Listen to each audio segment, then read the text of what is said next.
সেইকাৰণে আমি হুঁচৰি শেষত আমি 2-3 দিনৰ মূৰত আমি মুচিয়াজনৰ ঘৰত ঢোলটো আমি কি কৰিবলৈ গৈছিলোঁ, হৰ ধৰিবলৈ গৈছিলোঁ।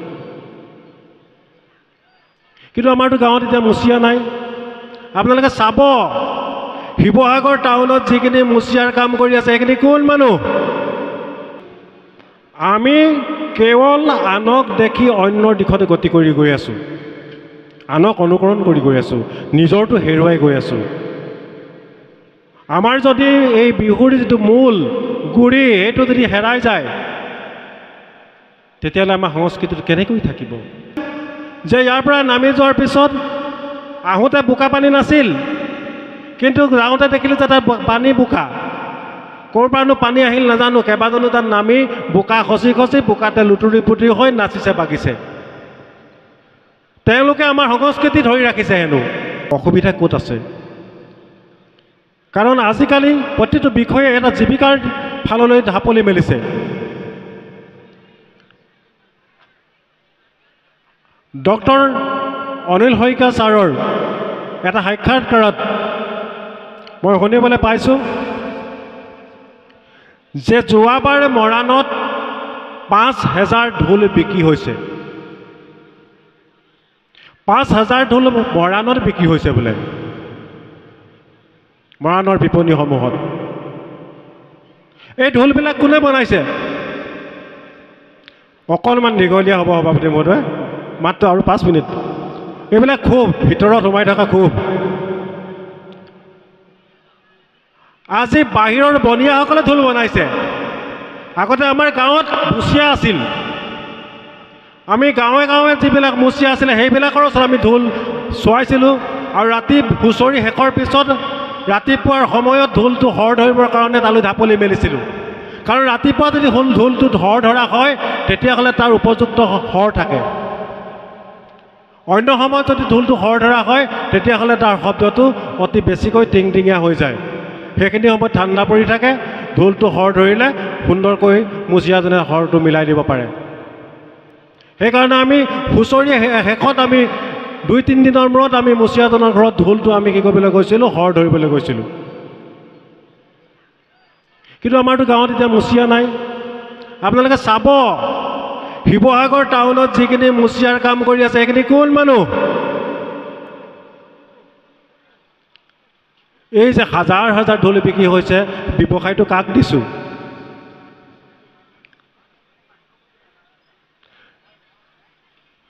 এপাতে গগনাৰ দাম 100 টকা।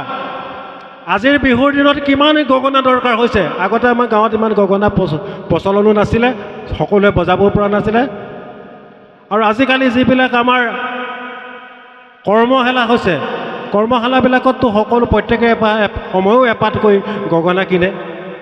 কিমান গগনা বিক্ৰী হৈছে, কিমান কৰ্মশালা হৈছে চাওকচোন আপোনালোকে। কিন্তু সেইবোৰ ক'লৈ গৈছে? কোনে বনাই দিছে?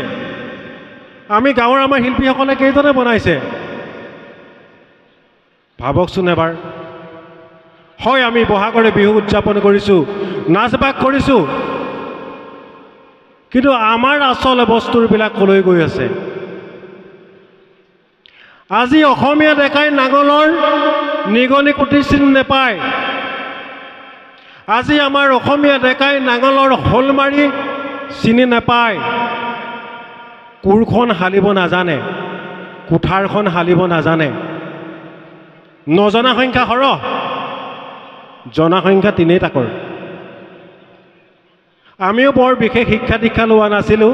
গাঁৱৰ ল'ৰা খেতি ভাত কৰি ম'হৰ হালে গৰু হালে বাই পঢ়া শুনা কৰিছিলোঁ। কিন্তু আমি এজন গাঁৱলীয়া হিচাপে গাঁৱৰ প্ৰয়োজনীয় প্ৰতিটো কামেই দেউতাহঁতৰ পৰা শিকিছিলোঁ। নাঙলটো বনাবলৈ মোক দিলে এতিয়াও মই বনাব পাৰিম। কোৰখনটো হালিয়ে থাকোঁ, কুঠাৰখন হালিয়ে থাকোঁ, মৈখন বনাবলৈ দিলেও এতিয়াও বনাব পাৰোঁ। তাৰ মাজত কি আমি পঢ়া শুনা কৰা নাই? বৰ বেছি পঢ়া শুনা কৰা নাছিলোঁ। আপোনালোকে নিশ্চয় গম পাইছে, মই এখন কলেজৰ প্ৰবক্তা, তাতকৈ ওপৰলৈ যাব নোৱাৰিলোঁ। তথাপিতো কিন্তু এইখিনি হাতৰ বিদ্যা বুলি শিকি থৈছিলোঁ। কথাবিলাক এইকাৰণে উপস্থাপন কৰিছোঁ, আমি কেৱল আনক দেখি অন্যৰ দিশতে গতি কৰি গৈ আছোঁ, আনক অনুকৰণ কৰি গৈ আছোঁ, নিজৰটো হেৰুৱাই গৈ আছোঁ। আমাৰ যদি এই বিহুৰ যিটো মূল গুৰি সেইটো যদি হেৰাই যায়, তেতিয়াহ'লে আমাৰ সংস্কৃতিটো কেনেকৈ থাকিব? সেইকাৰণে আপোনালোকক আজি এই মঞ্চত পাই নিজৰ মনৰ ক্ষোভবিলাককে উজাৰি দিছোঁ। বেয়া নেপাব, মনৰ কথা অনুভৱ কৰিব এবাৰ সকলোৱে। কাৰণ এতিয়া প্ৰতিটো বস্তুৱেই ব্যৱসায়ী দিশত আমি ল'ব পৰা হ'লোঁ। শেষত পুনৰবাৰ আপোনালোকলৈ ধন্যবাদ জ্ঞাপন কৰিছোঁ। ইতিমধ্যে এইবোৰ যন্ত্ৰবিলাক ৰেডি হৈ আছে, আপোনালোকে গীত মাত শুনিব। আজিকালি এটা পৰম্পৰা হ'ল যে বিহু ফাংচন যদি পতা যায়, তাত যদি এজন গায়ক নাথাকে তেতিয়াহ'লে বৰ উৰুঙা হৈ পৰে। গতিকে গায়কজন এতিয়া মুখ্য, খুব ভাল কথা হৈছে। কিন্তু ভালৰ মাজত কিছুমান বেয়া হৈছে, কিন্তু বগীতলত বেয়া নহয় বুলি মোৰ বিশ্বাস আছে। বগীতলত বেয়া নহয়, বগীতলত আজি ৰাতিৰ ফাংচন খুব সুন্দৰভাৱে হৈ যাব মোৰ বিশ্বাস আছে। এইকাৰণে যে এতিয়ালৈকে মই ইয়াত এতিয়ালৈকে এজনো আৰক্ষীৰ দেখা নাই। আজিকালি বিহু ফাংচন হ'লে আৰক্ষী একেবাৰে লাগিবই, নহ'লে কিন্তু ৰাইজে শান্তিৰে বিহু চাব নোৱাৰে। আজিৰ দিনত এনেকুৱা হৈছে, বহু ঠাইত দেখিছোঁ আমি যাবলৈ এৰিছোঁ ৰাতি ফাংচনত। কিয়? এই যে ইয়াৰ পৰা ওলাই যাম, হয়তো কোনোবা এডোখৰত অকণমান গৈ দুটা গটা খাবলৈও আছে, তেনেকুৱা ঠাইও পাইছোঁ। যে মঞ্চৰ পৰা নামি গ'লোঁ, তাত এনেকুৱাসকল আছে যিসকলে কাকোৱে চিনি নাপায়, গটা খাই মেলি ঘৰলৈ যাব লগা হ'ব পাৰে। এনেকুৱা পাইছোঁ যে ইয়াৰ পৰা নামি যোৱাৰ পিছত আহোঁতে বোকা পানী নাছিল, কিন্তু যাওঁতে দেখিলোঁ যে তাত পানী বোকা। ক'ৰ পৰানো পানী আহিল নাজানো, কেইবাজনো তাত নামি বোকা খচি খচি বোকাতে লুতুৰি পুতুৰি হৈ নাচিছে বাগিছে। তেওঁলোকে আমাৰ সংস্কৃতি ধৰি ৰাখিছে হেনো। এই পৰিৱেশটোৱে কি কৰিব আমাক? ইয়াত নাচ বাগ কৰাবিলাক কি বেলেগৰ পৰা আহিছে নেকি? এইবিলাক আমাৰ গাঁৱৰ ল'ৰা, আমাৰ ডেকা, আমাৰ সন্তান। আমি সিহঁতক সেই পথৰ পৰা ঘূৰাই আনিব লাগিব। সেয়ে কৈছোঁ যে আজি বগীদলত সেইটো পৰিৱেশ নহয়।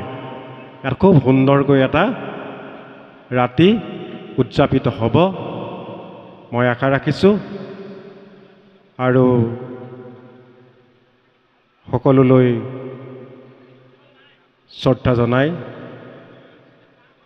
মোৰ বক্তব্য সামৰণি মাৰিছোঁ।